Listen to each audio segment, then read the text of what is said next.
I was at a meeting the other day developing new policies for the use of electronic devices at work. iPads and cell phones and that sort of thing. A very productive meeting. One of the issues was staying in touch with family. You know, you're working nights, you're working overtime, you want to be able to stay in touch with them. The kids have the ability to check in with you, make sure everybody's okay, call in the case of an emergency. One of the suggestions that was put forward was having people call a landline. There is one actually designated for this purpose. You call in, someone answers it, and if you're busy, they'll say, well, Daddy's busy right now. We'll give him a message, we'll give him a call back as soon as he's done what he's doing.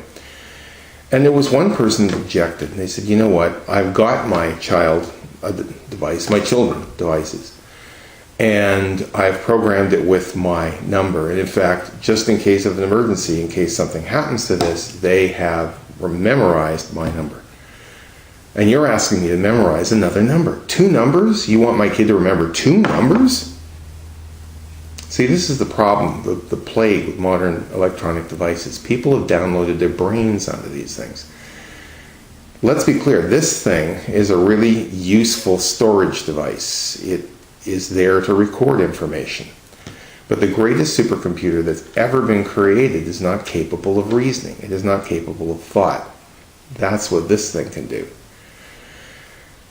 It is truly amazing.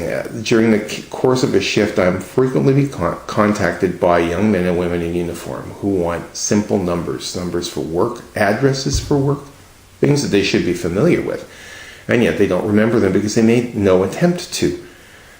And the funny thing is they're talking into one of these, or into their laptop, or over the radio, into a device, and out of that device comes the voice of care with an answer. And it's almost like they really think the device is answering them, when in fact, the voice is coming from here. It's me. And I'm not looking these things up. I'm bringing them right out of my head. It's about mental discipline. There's whole cultures that have been built around the concept of mental discipline. The ancient Celts had no written records. They didn't have books, and yet they had vast records because they had a class of professionals that remembered things. They were called druids.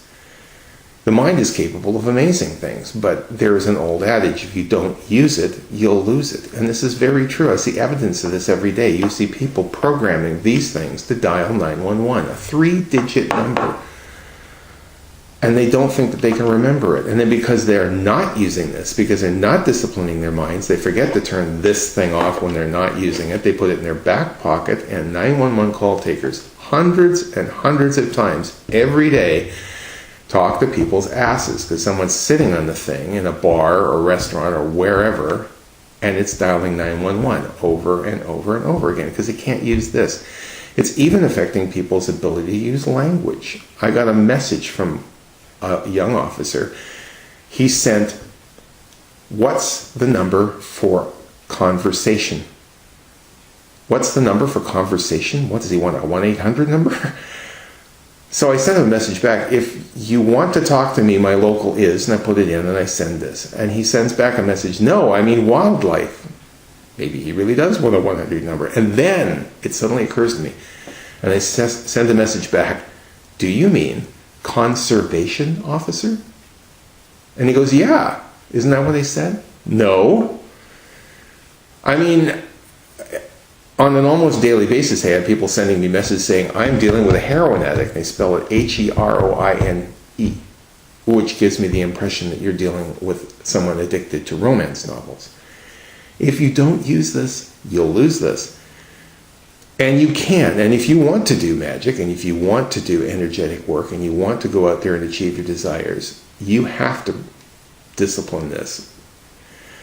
And I'll tell you what, the greatest gift that you can give a child, that you can give anybody, is the ability to use this. The mental discipline will allow them to use this.